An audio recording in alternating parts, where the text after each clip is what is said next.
Bonjour à tous. Alors, je suis heureux de vous retrouver pour cette nouvelle vidéo.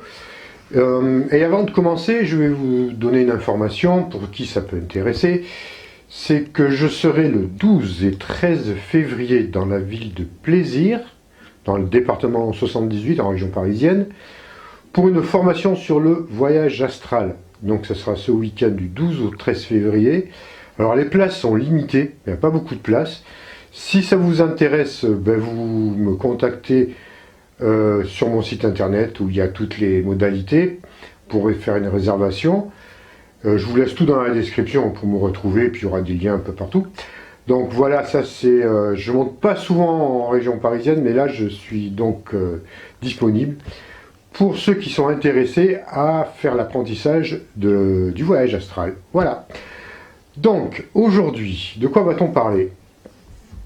Alors j'avais envie de vous parler un peu de quelque chose de concret aussi. Je parle toujours de quelque chose de concret, on va essayer d'entrer vraiment un peu dans les faits, on va dire, dans l'apprentissage ou de la façon dont on doit agir vis-à-vis de la cinquième dimension, vis-à-vis de la transition planétaire, de l'éthérisation de la planète. On sait qu'on va, pour beaucoup d'entre vous, on va passer en cinquième dimension. On va se retrouver dans un monde entièrement nouveau à un moment donné. Pour bien transiter ce passage, on va dire, il faut se préparer quand même. Il ne s'agit pas de rester les bras croisés en attendant que les choses arrivent et que tout se passe de façon un peu magique, on va dire. Alors, c'est sûr que ça va se passer un peu de façon magique, mais je veux dire de façon nonchalante. Non, on a des choses à faire. Alors, dès à présent, je vous avais déjà dit qu'il est bien aussi de pratiquer beaucoup, de pratiquer de la méditation pour retrouver notre véritable nature. Alors tout ça, c'est un grand travail qui peut se faire avec de l'apprentissage, avec de la pratique, de l'assiduité, de la conscience. Alors ça, ça fait partie d'une phase importante, effectivement, pour pouvoir accéder en cinquième dimension, dans le sens où on a besoin d'apprendre à maîtriser nos pensées et nos émotions. Vous savez, ça, quand on sera, même maintenant, déjà, maintenant, si vous vous rendez bien compte que si vous avez des émotions de colère, de peur, de jalousie, tout ce que vous voulez, des émotions perturbatrices, on va dire, ou si vous faites des actions négatives, vous maintenez et vous avez le choc en retour quasiment instantanément. Hein. Donc ça, c'est pas possible.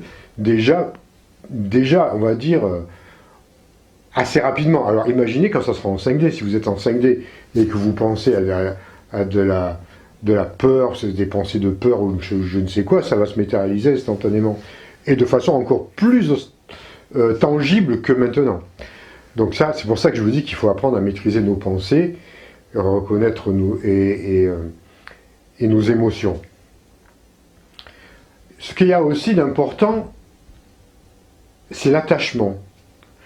L'attachement à plein de choses, de l'ancien monde en tout cas, qui peuvent être un gros frein justement au passage, à la transition.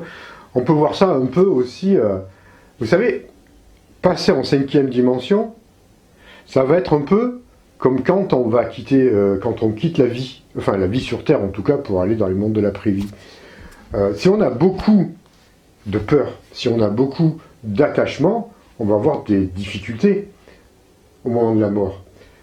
Parce qu'on va être retenu, on va vivre tout un tas de choses qui vont être très désagréables lors du passage. Pour la 5D, c'est à peu près pareil, à part que l'on ne meurt pas, hein, on ne quitte pas son corps physique. Et si on part avec toutes ces choses-là, ça va être très compliqué, on ne pourra pas rester. Alors ce que je veux dire, l'attachement, c'est l'attachement à l'ancien monde, c'est à des choses qu'il vous faut identifier comme étant nécessaires ou pas à amener avec vous comme bagage. Vous allez partir avec des bagages, mais alors quel genre de bagages? Il faut qu'on parte, le voyage vers la 5D, c'est un voyage light. Hein. On s'allège un maximum de tout ce qui nous encombre, de tout ce qui ne nous convient plus. Donc, ça serait intéressant de voir en vous-même, de faire un peu, de dresser la liste de tout ce que vous voulez quitter et abandonner définitivement qui ne vous convient plus. Et en tout cas, qui ne pourra plus vous convenir aussi dans un monde en 5e dimension. Alors ça peut être quoi? Ça peut être un mode de vie, peut-être quelque chose qui n'est pas possible. Par exemple, c'est la façon de s'alimenter. Si vous êtes très attaché, par exemple, à des plats gastronomiques qui nécessitent des produits animaux qui ne peuvent pas être conformes, on va dire, à un passage en 5D, il va falloir vous réfléchir là-dessus. Surtout si vous êtes attaché. Si vous avez la capacité à dire, bon, je suis capable d'arrêter du jour au lendemain, ok, c'est bon. Mais si vous êtes véritablement attaché à ça, ça va être très compliqué pour le passage en 5D. En tout cas, donc, je vous donne un exemple, ça peut être bien autre chose. Ça peut être attaché à un travail qui n'œuvre pas forcément pour la lumière non plus, et qui n'aura plus cours aussi, peut-être en 5e dimension. Alors, je ne dis pas que c'est les deux, ça peut être un travail qui n'œuvre pas pour la lumière, bon, en général c'est assez rare, hein. Enfin, c'est pas que c'est assez rare, il y a des fois on fait parfois un travail qui est ni pour la lumière, ni pour l'ombre, hein, qui est un peu, voilà. Après, c'est à vous de voir, évidemment, si vous travaillez pour des institutions de façon indirecte, peut-être qui œuvrent pour nous asservir, là, évidemment, il va falloir revoir votre copie. Hein. Est-ce que vous ne pourrez pas continuer à travailler dans ce sens-là? Après, ça peut être aussi autre chose. Ça peut être... il peut y avoir des conversions, par exemple, évidemment. Si vous êtes un agriculteur qui est dans l'agriculture chimique et intensive, je pense que ça serait bien qu'il revoie sa copie aussi. Hein, ce serait le moment de faire la transition vers du bio, vers du respect celui qui respecte l'environnement et la vie aussi. Ça peut être aussi... bon, je vous donne des grandes lignes, mais ça peut être plein d'autres choses. Ça peut être même des petits trucs de la vie de tous les jours. Hein. Des façons d'être, des comportements qui sont encore sous l'attachement, la possession. L'attachement, c'est important, parce que l'attachement, on s'attache à plein de choses. Et imaginez, essayez de regarder les choses dans lesquelles vous êtes attaché et qui vous ne pourrez pas amener sur un autre plan. Ça peut être, je sais pas, c'est à vous de voir. Ça peut être, ne serait-ce des fois l'attachement à des personnes, ou alors simplement une notion du couple, peut-être aussi, qui a à revoir. Hein? Possession, attachement, en 5e dimension, ça va être compliqué. Je ne veux pas dire qu'il n'y a plus de couples qui vont se faire, mais qui vont se faire sur une autre dimension. Il y en aura toujours des couples, évidemment, mais ils ne seront pas régis, on va dire, sous les mêmes aspirations, sous les mêmes concepts et certaines tendances, comment dire, je veux dire, erronées en tout cas, ou qui ne pourront plus avoir cours. Vivre dans la jalousie, dans la possession vis-à-vis de votre conjoint, c'est quelque chose à travailler, c'est quelque chose que vous êtes nécessairement obligé de travailler. Je ne dis pas que c'est facile, hein, mais c'est quelque chose à voir, parce que sur notre plan, ça ne pourra pas avoir lieu. Parce que si vous partez comme ça, avec une notion ma femme, mon mari, cette notion de possession, hein, comment ça va se répercuter sur notre plan? Ce sont des peurs, toutes ces possessions, toutes ces attachements, toutes ces jalousies sont liées à la peur. Donc sur notre plan, il va y avoir des manifestations de toutes ces craintes. Donc ça ne pourra pas marcher. Si quelqu'un se retrouve en 5e dimension, avec beaucoup de jalousie, beaucoup de possession, ben, qu'est-ce qui va se passer sur un autre plan? Pour être certain que, en tout cas, l'autre personne fera en sorte que ses peurs et ses craintes, en tout cas, ce couple-là fera en sorte que ses peurs et ses craintes se manifestent. Donc ça va être compliqué. Vous voyez ce que je veux dire? C'est la manifestation de ses pensées et de ces pensées qui n'ont plus cours, de ces attachements. Alors c'est plus que des pensées, oui, c'est des pensées. Tout ça, c'est lié à la peur. Donc, par exemple, je vous donne des exemples qu'il faut, dès à présent, commencer à nous débarrasser, hein, petit à petit, pour pouvoir voyager beaucoup plus tranquillement.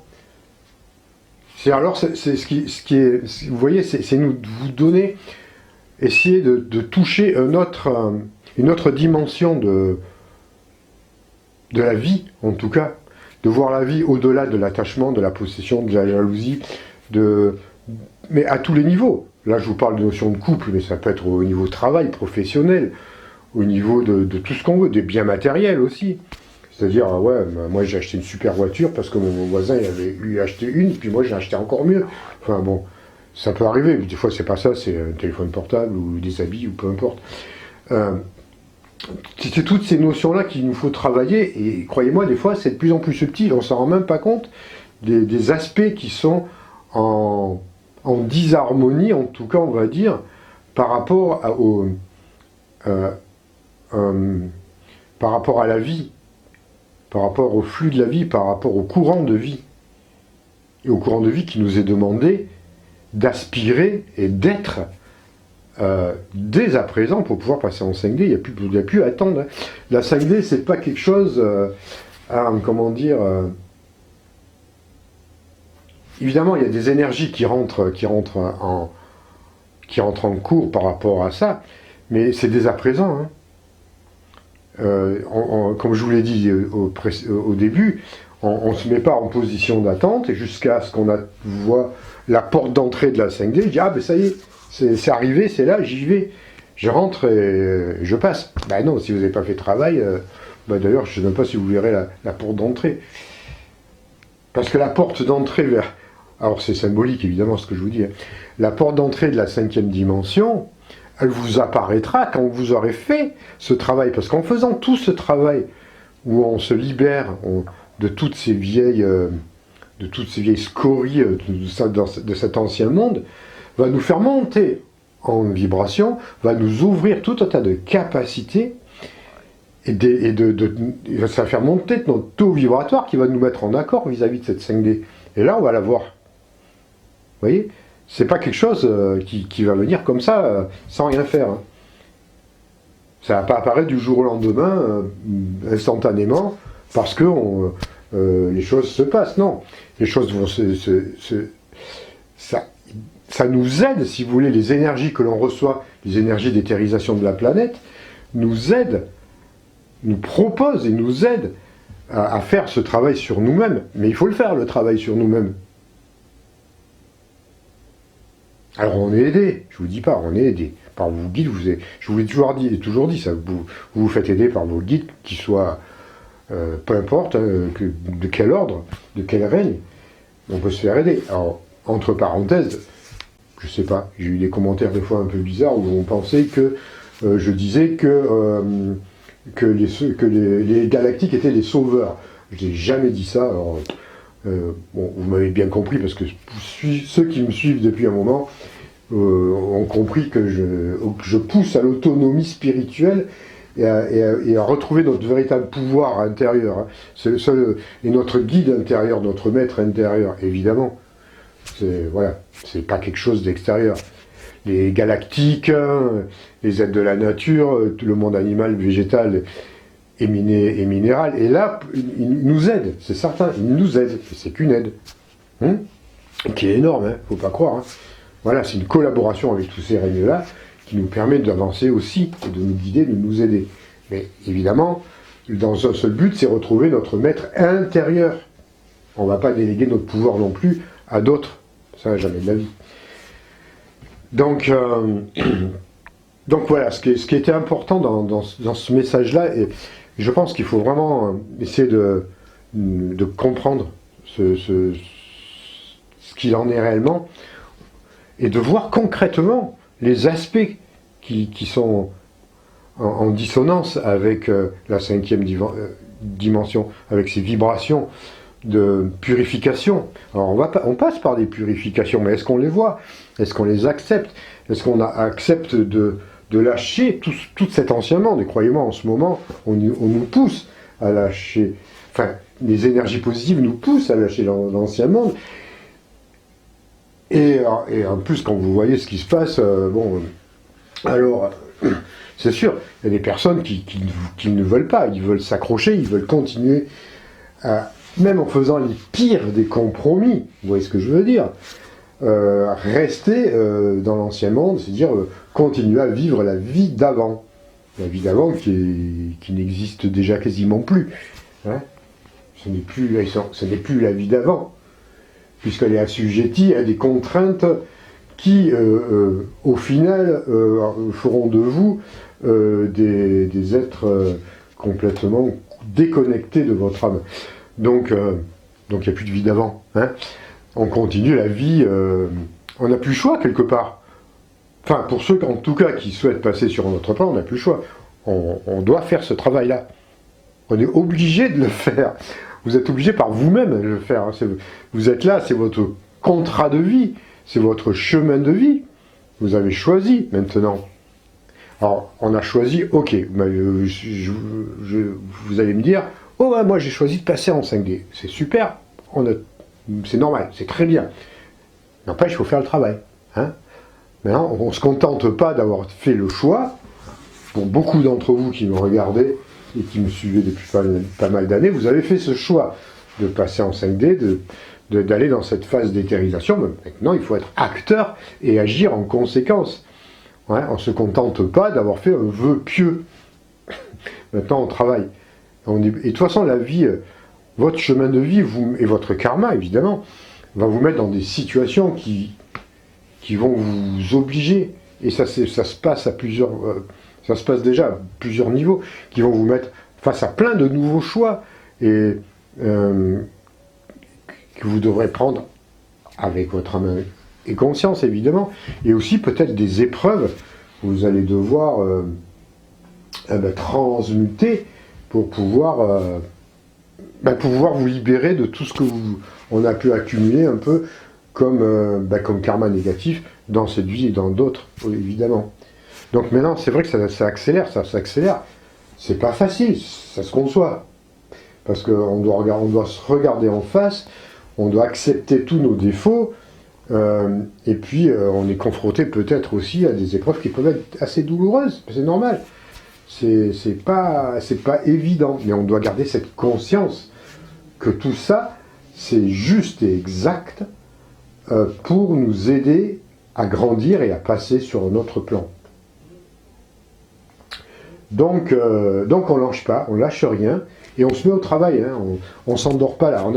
C'est vrai qu'on aurait tendance à s'endormir parce que les autres de l'autre côté, là, hein, les pantins ou les forces qui essayent de nous dominer, eux, ils veulent nous endormir. Hein. Surtout, ne vous réveillez pas, surtout ne bougez pas, surtout restez là et surtout faites ce que l'on vous dit. Hein. Voilà, ayez peur, et nous on est là pour vous donner la vérité. Donc c'est vrai que, alors ça c'est de façon un peu ostentatoire, on va dire, mais c'est vrai que ça peut être aussi beaucoup plus subtil. Hein. Même pour nous qui sommes sur cette voie-là, on a tendance encore à s'endormir par moments, à se dire, ou à être défaitiste, ou à être démotivé. Ça se comprend, ça se comprend. On a le droit, pendant un court temps, pendant un court petit moment. Vous avez le droit d'avoir des faiblesses, mais vous devez impérativement vous réveiller et ne pas vous laisser sombrer. Alors si vous pouvez intercepter, grâce à la méditation, tous ces états d'âme plombants avant qu'ils arrivent ou dès qu'ils arrivent, vous allez pouvoir les transmuter. Si, parce que c'est trop dur, parce qu'il y a beaucoup d'épreuves qui arrivent en même temps, ben vous êtes un peu tombé, vous êtes un peu plongé, aidez-vous, faites-vous aider par des amis, ça peut être par des plantes, il y a des fleurs de bac qui peuvent vous redonner la motivation, l'homéopathie, tout un tas de choses, par vos guides et par des pratiques spirituelles pour vous relancer. Mais ne sombrez pas trop. Hein. Dites-vous bien qu'il faut que plus vous allez vous aider, moins longtemps vous resterez un peu dans des basses vibrations, où vous allez vite pouvoir vous réveiller et agir à nouveau, hein, sur vous-même, vous reprendre en main. Donc voilà, c'est très important, et surtout on ne se juge pas, on ne se condamne pas. C'est pas parce que vous allez tomber une fois, deux fois, trois fois, et à chaque fois vous allez vous relever, voilà, qu'il faut se dire, bah, je suis nul, j'arrive à rien, je suis dans le désespoir, ma vie elle est telle qu'elle, elle est comme ça changera pas. Non, non. Dites-vous bien que tout est impermanent, je vous ai déjà dit. Donc, ça ne peut pas durer. Et ça ne durera pas quoi qu'il advienne. Donc déjà, ça, c'est un facteur de motivation. Et puis qu'il y a toujours, voilà, ça ne dure pas, parce qu'il y a toujours une solution qui va vous apparaître. La solution, elle est là. Quand une porte est fermée, il y en a 10 qui vont s'ouvrir. Donc, restez confiant par rapport aux événements que vous vivez, que nous allons encore vivre, parce que ça va remuer cette année, on vous l'a dit, et puis on va voir ça un peu plus en détail dans les prochains mois. On va se faire aider, on va voir un peu tout ça. C'est vrai que ça va remuer, mais c'est pour ça qu'il faut rester entièrement bien ancré et centré, confiant, avec la foi, de la détermination et de la force. Vous le faites pour vous, hein. Pensez toujours à vous en premier, pour pas vous perdre. Parce que si vous n'avez pas la force en vous, comment vous voulez aider les autres? C'est pas possible. Hein. Donc c'est toujours comme ça, c'est le même principe. On doit toujours commencer par soi-même, prendre soin de soi au maximum, et quand on est bien, on va aider les autres, on dédicace, mais on commence par nous. Si vous voulez, quand vous faites une pratique sur vous, pour être bien, et après, dans la pratique, vous allez, l'élargir à votre famille, et puis à des gens que vous connaissez un peu moins, et puis après à toute l'humanité, à toute la planète. Mais vous allez avant tout commencer par vous-même. C'est très important. Sinon, vous allez vous épuiser, puis vous aiderez mal les gens. Vous ne pourrez pas aider les personnes, les êtres, si vous faites la chose à l'envers. Voilà, c'est ce que j'avais à vous dire sur cette petite vidéo. En tout cas, je pense que c'est quand même important. Je pense même que c'est très important que l'on puisse appliquer ça, parce que c'est maintenant, et c'est pas demain, c'est pas après-demain, c'est maintenant. Et puis voilà. Donc on pourra approfondir évidemment toutes ces choses-là dans les prochaines vidéos, ou peut-être même lors de stages que je pourrai organiser en présentiel pour ceux qui seront intéressés. Allez, si vous avez aimé cette vidéo, n'oubliez pas les pouces bleus, plein de pouces bleus, parce que ça marche encore les pouces bleus. Si vous n'êtes pas encore abonné, abonnez-vous. Et puis n'hésitez pas à la partager sur tous les autres réseaux sociaux. Voilà, je vous retrouve très bientôt, et passez une bonne semaine, des bons week-ends, et profitez bien de la vie. À bientôt.